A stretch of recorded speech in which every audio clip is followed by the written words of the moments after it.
Christen Adels has been the coach of the boys volleyball team at Beaver-County-Christian for almost a decade.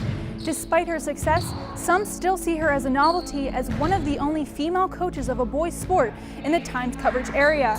But she feels that coaching, whether it be for boys or girls, is what she was meant to do. This is her story.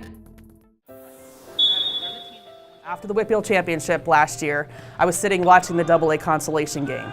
And I had a woman who was the parent of the opponent come over to me and she goes, "I just want to say what a great thing it is. A woman coaching a man's sport and the success you've had, and you're just paving the way."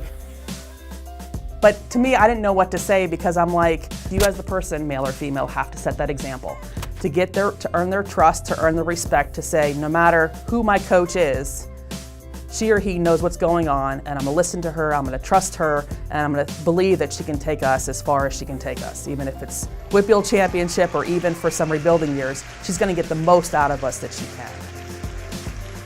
Good coaches can bring their team together, can bring their team to do excellence. And once you earn that respect from not only the players and their parents and the community, you can go a long way as a coach. I work in business in Pittsburgh. I'm an attorney and an accountant by trade, so I've always worked, I've always had to work my way up, and I think that's just my perception of like coaching as well. You just start in the ground floor, you start with that JV volleyball team, and you just work your way up into, I guess it's now 18 years later, I'm still coaching. So when I grew up in New York, and it was just a matter of a couple of the gym teachers saying, "Hey, you're tall, you want to come out for volleyball and basketball?" So I went out for the teams in 8th grade, and that's when I started playing, and I haven't stopped playing since. I played in high school, I played at Geneva College, I played both volleyball and basketball. I never thought I would get into coaching. I thought I was going to play, maybe play some pickup when I got into my 20s and 30s. I've always enjoyed working with kids. I was a junior high youth group leader, so at my church, so it was kind of a natural transition into coaching. When the girls at Beaver County Christian were going to meet the new coach that was coming from Trinity Christian, they're like, "Is it the nice coach or is it the mean coach?" And when I walked in, apparently two of them said, "Oh, it's the mean coach." This is the drill they hate. Because I'm 6 feet tall. I don't have the probably gentlest looking face in the world. She'll tend to yell. Pop it up and let's get 3 hits out of it. She just gets a serious look on her face and you'll just know, okay, time to stop joking. Don't watch this. Don't think, just put it up. Don't waste points. You're a statue. Huh? Me? Yeah, talking to you. No one is gonna hit this high. Keep it here. Okay, no one. I don't want to block so we can drive a truck through, come on. But then you just get to know the kids, and that's the whole thing. You have open gyms over the summer. By then, just a matter of, hey, we know what she expects. She's got high expectations. And then with the boys season, it was natural because they didn't have a boys program. And I had a couple of kids who were like, "Hey, coach."